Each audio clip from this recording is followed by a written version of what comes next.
بسم الله الرحمن الرحيم. اهلا بكم في قناة زملكاوي. ازيكم يا شباب؟ عاملين ايه؟ يا رب تكونوا بخير وبصحة جيدة.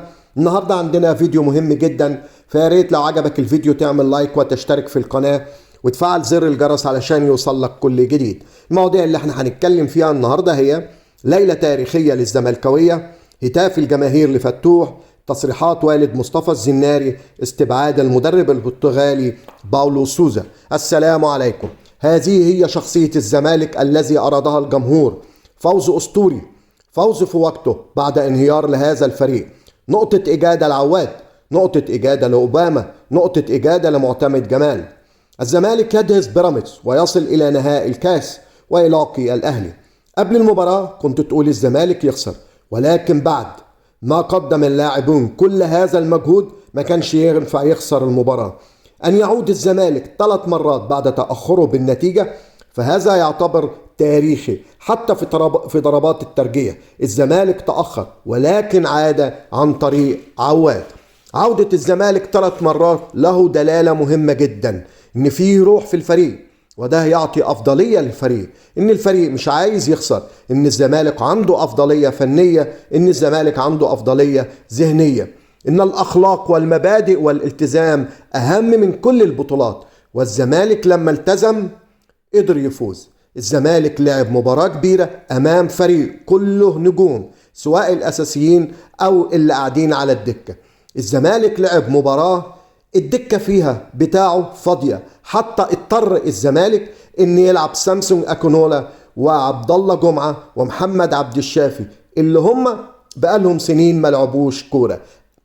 هذا الفوز فعلا في وقته للزمالك. ألف ألف مبروك للزملكاوية على هذا الفوز المستحق والكبير. وهذه المباراة تعتبر مباراة تاريخية ولم تحدث منذ فترة طويلة جدا. إن هذه المباراة هي مباراة أوروبية على أرض مصرية. ده في رأيي أنا كانت مباراة الواحد ما كانش عايزها تخلص خالص، وكانت ممتعة جدا في كل حاجة. فيها 6 جوان، فيها ضربات جزاء، كنا هنخسر ضربات الجزاء والحمد لله عواد مسك ضربتين جزاء. ده بالنسبة للمباراة بتاع النهاردة كمان حصل هتافات جماهير الزمالك في مباراة بيراميدز.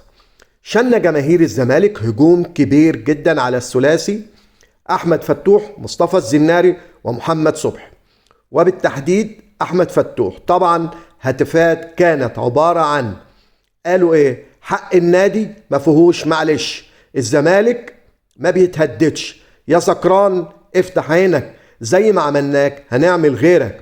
الزمالك اكبر من اي نجم، الزمالك اكبر من اي لاعب، الزمالك وكيان الزمالك وجمهور الزمالك اكبر من الجميع. ديت كانت هتافات الزمالك، وكانت بالاخص ضد احمد فتوح بسبب اللي عمله احمد فتوح، وهو ده جزاء احمد فتوح بسبب اللي عمله مع نادي الزمالك. ده بالنسبة لجمهور نادي الزمالك اللي عمله النهاردة، وكان جمهور بصراحة حاجة يعني مميزة جدا، وكان بصراحة جماهير مميزة جدا.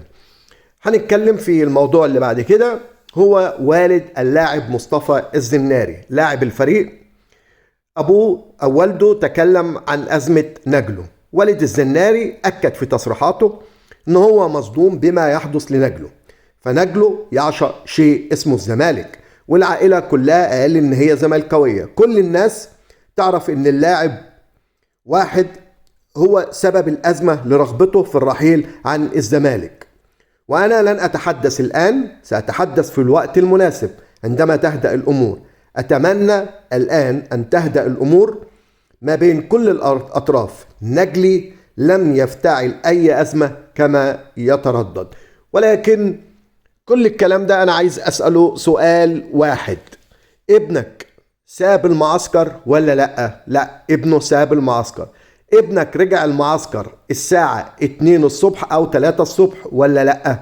لا، رجع متأخر واتصلوا بيه علشان يرجع المعسكر تاني. يعني المشكلة ان الكلام ان كله اللي اتقال ده كلام صحيح.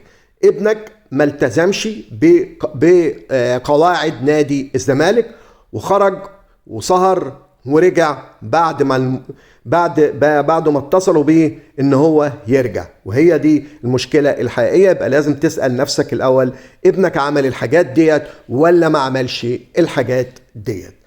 ده كمان بالنسبة لده. في عندنا بقى ايه موضوع كوميدي كده شوية.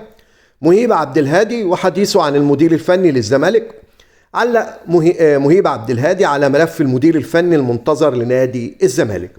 أكد مهيب عبد الهادي ان اليوناني تكياس جونياس المدير الفني السابق لبيراميدز هذا هو الأقرب لتدريب نادي الزمالك. وكتب عبر حسابه على إكس، قال تكياس هو الأقرب لقيادة الزمالك في الفترة القادمة.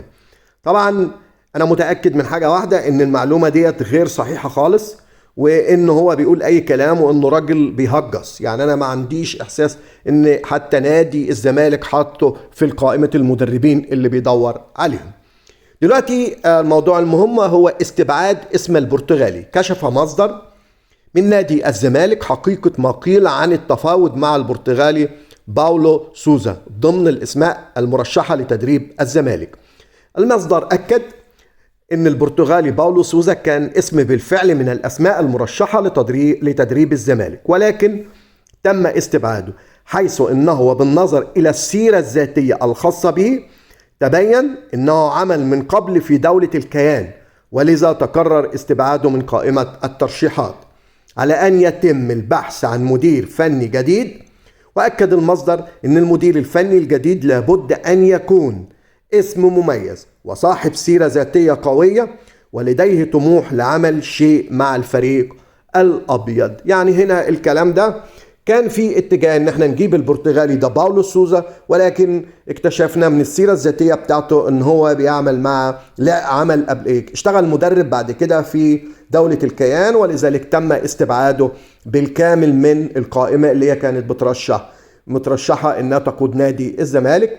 ده بالنسبة للفيديو النهاردة. ألف مبروك يا زملكاوية على المباراة التاريخية الذي لم تنسى، الذي كانت جميلة جدا، وبصراحة الواحد استمتع بها في كل أحداثها من أول المباراة حتى ضربات الجزاء كان فيها استمتاع حتى النهاية، وكلنا فرحانين إن الزمالك كسب هذه المباراة. ده بالنسبة للفيديو النهاردة. لو عجبك الفيديو يا ريت تعمل لنا لايك عشان الفيديو ينتشر، وتشترك في القناة وتفعل زر الجرس علشان يوصلك كل جديد. والسلام عليكم ورحمة الله وبركاته.